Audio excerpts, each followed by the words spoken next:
బాటిల్లు ఇవన్నీ కూడా మొత్తం పొలాలలో ఇసిరి కొడుతున్నారు. ఆ బీర్ బాటిల్ అన్ని కాళ్ళల్లో గుచ్చుకొని రైతులకు రక్తాలు గారుతున్నాయి. కాళ్ళకు ఒక తానన్న పెట్టుర్రి ఆళ్ళన్న తీసుకుంటారు మీకు అంత శాత కాకుంటే అని ఒక వీడియో చేసిన. దీంట్లో 90% పాజిటివే కమెంట్స్ వచ్చినాయి, కానీ 10% కొంతమంది జనాలు ఉన్నారు. వీళ్ళు ఏమంటారంటే నన్ను, అక్క నువ్వు తాగవా, నీ మొగుడు తాగడా, నువ్వు మమ్మల్ని కాదు అడగాల్సింది గవర్నమెంట్ని, బంద్ చేపియుండ్రి లిక్కరు మీకు దమ్ముంటే, ఇగో గిట్లాంటివన్నీ మాట్లాడుతుర్రు. చాలామందికి మనం తాగిన బాటిల్ని తీసుకుపోయి డస్ట్బిన్లో పడేయాలి, లేదా ఓ మూలకు పెట్టాలి, పలగొట్టొద్దు అనే సివిక్ సెన్స్ లేదు. అయ్యో తాగేటోళ్ళకి సివిక్ సెన్స్ లేదు అంటుంది అని అనుకుంటున్నారేమో, కానీ ఆ లిస్ట్లో ఇంకా చాలామంది ఉన్నారు. ఫస్ట్ ఒక వీడియో చూపిస్తారు మా వాళ్ళు, చూడండి.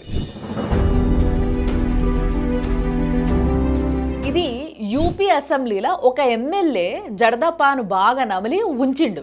ఆయన ఉంచడం స్పీకర్ చూసి ఒక మనిషిని పిలిపించి క్లీన్ చేపించిట్టు.